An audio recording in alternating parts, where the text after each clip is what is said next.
So one thing I noticed as I was breeding a certain Pokemon on this video before I actually ended up fighting this guy was it turns out that the Pokemon I was breeding and then brought into this game, Roserade, it turns out to actually have a fantastic matchup against nearly every single Tapu except for Lele. Lele, I believe if it's modest, is going to be the only case that Roserade's going to be able to win 1v1 because I'm pretty sure Tapu Lele outspeeds it naturally. But going back to Roserade versus Coco, you know, Life Orb HP Ice from full is not going to be able to take it out, resist both of its dual stabs.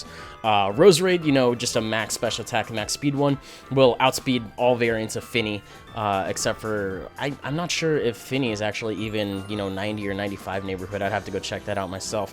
And I know it naturally outspeeds Bulu.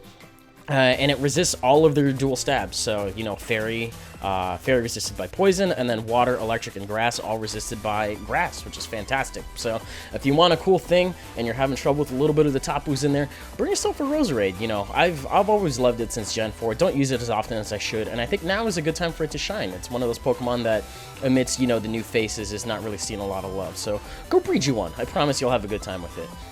In the meantime, to get into the game, he's actually going to go ahead and just lead Mimikyu and just straight up SD turn 1, and I'm realizing that the reason for this is because he has a red card, which is basically just going to let him scramble my team around a little bit and then try to get some damage on something.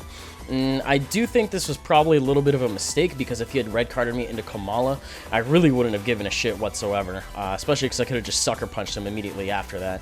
Wouldn't have done too much, and I think he would have been forced to play rough at that point, but I'm kind of glad he forced me into Roserade because I'm actually easing the prediction a little bit in terms of, you know, making him believe that he has to go for a Ghost move here because he's not going to go for a Fairy move on my Roserade as I end up going for, you know, a Leaf Storm or a Sludge Bomb or whatever. He doubles here and he decides to go into Tapu Lele. That was actually a pretty good switch on his behalf.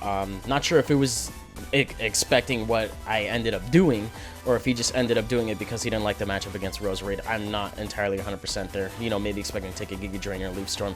But, you know, Psychic Terrain boosted Psychic still does a lot to Kamala, and I'm not really liking that damage. So I'm going to go into Gyarados, and we have a really interesting scenario here where if I DD normally, and he goes for, you know, Psychic or Moonblast. Now, the danger here is if he goes for a Psychic and I Mega, it's not going to do anything. But if he goes for a Moonblast as I Mega'd, it's super effective. But if he goes for a Psychic in my regular form, it's going to do more damage than Moonblast is. If he's not choiced, assuming all of that. And as you can see, he's not because he ends up going for the Z move. I did not know that this was going to be a 50-50 here. I saw the Psychic and I saw a lot. So I was like, okay, you know what? Automatically choice because this thing's busted. But it turns out I actually predict the Z move accidentally correctly. Or I guess wasn't really predicting there. But I predicted the Psychic type move correctly, I guess. And I'm going to go for a DD. And then I'm going to go for a Crunch on the next turn. And it's really cool to actually see Lele knocked out this early in the game. Which means that I do not have to worry about taking hits from that thing any longer. This thing's busted. I love it. And I hate it at the same time.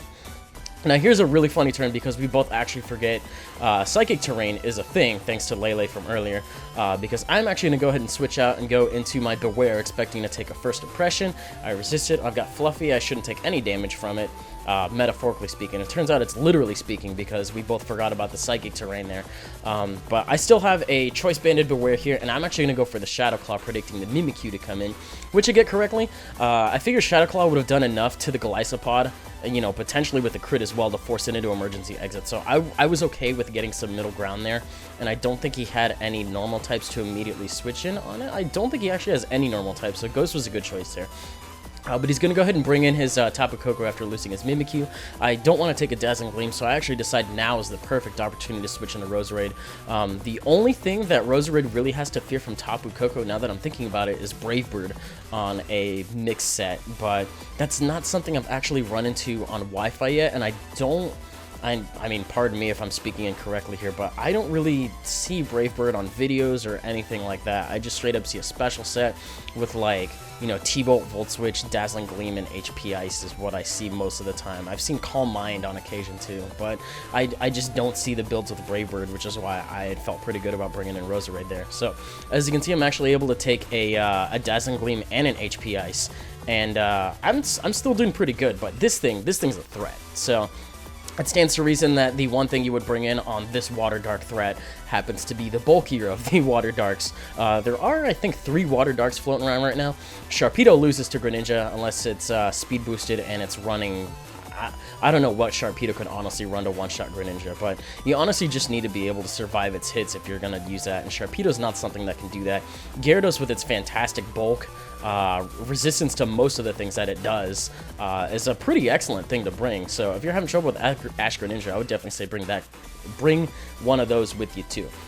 Mega Gyarados has just been doing fantastic this generation. I've heard along with that and Mega Pinsir, and then Mega Metagross I think are probably 3 of the more popular ones right now. But right now I definitely am expecting the first impression, so I'm going to go ahead and go into my Marowak. Turns out he goes for Leech Life. Kind of, sort of, same thing there. He just gets a little bit of HP back, which I don't think he had actually lost any. But I think first impression would have still done a little bit more damage there. And I know I'm not going to be able to one-shot this thing, even though I am Thick Club, because this is a neutral hit, and this thing is just so damn bulky in the first place. But at least I'm going to be able to force him out. And it turns out, since he gets to choose what it is, because it's not like Red Card or anything like that, he just brings the damn thing back in again. So at least I get to deal with the Golisopod later, and I can probably one-shot it with my Xurkitree after the first impression has been activated. But I'm looking at my team right now, and this thing unfortunately is going to have to Mega. Like, I don't have any way around it. So I decided to go ahead and sack my Roserade right now, and my Xurkitree is going to come in immediately after is the game plan.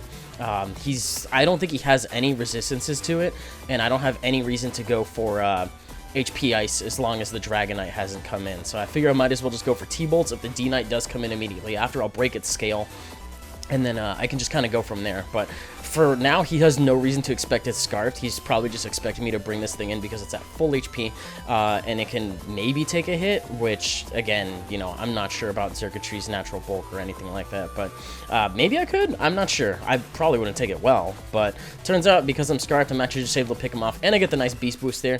I'm going to take a shit ton from this first impression, which is pretty unfortunate, but I'm also remembering that Dragonite does not get access to Extreme Speed yet, so I'm going to be able to live the first impression despite how much damage it does. If that was Life Orb, that would have just straight up cleaned me out. But I'm able to get 2 Beast Boosts, so I'm at double special attack, and I'm really curious to see how much a +2 freaking Xurkitree is going to do to a multi-scale D-Knight. Turns out it does a pretty dang good chunk, enough for, and I think his build actually has Roost, so I think he's probably like DD, Roost, Dragon Claw, Earthquake, or something like that. But it does well over half, and he's just going to be able to pick me out from there. Which, again, is fine, considering his last threat is a physical attacker.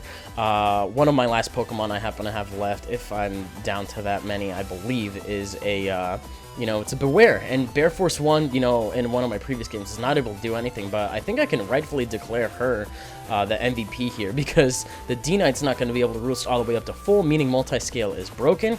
And I'm going to be able to straight up one-shot this from here with a Choice Banded Double Edge. This thing is good. Beware is a great, you know, physical attacker, stopper thing, whatever you want to call it. Not a wall. It's not a wall, but it does have bulk, and its ability helps out with taking those hits a lot. So I don't think it gets Fire Punch yet either. But even still with Fluffy, I think Fluffy still would have mitigated that damage a little bit there, especially because he wasn't DD'd. So not too worried about that. But a little bit of a quicker game. I still think there was a lot going on in it. I hope you guys enjoyed it. If you did, you can leave a like, rating, comment, subscribe, do your thing. You guys know how that goes. I'm probably not going to upload one tomorrow. I think this is probably going to do it for the week. So if you missed any of my previous uploads, my outro's got, you know, that stuff happening. I have a playlist on my channel as well, in case you want to catch all the new stuff that I've been uploading. And I'm not sure about LPs or anything like that. I'm probably going to hold off on that for quite a bit more subscribers. So we'll see how that works out. In the meantime, I'll see you guys on the next one. Later.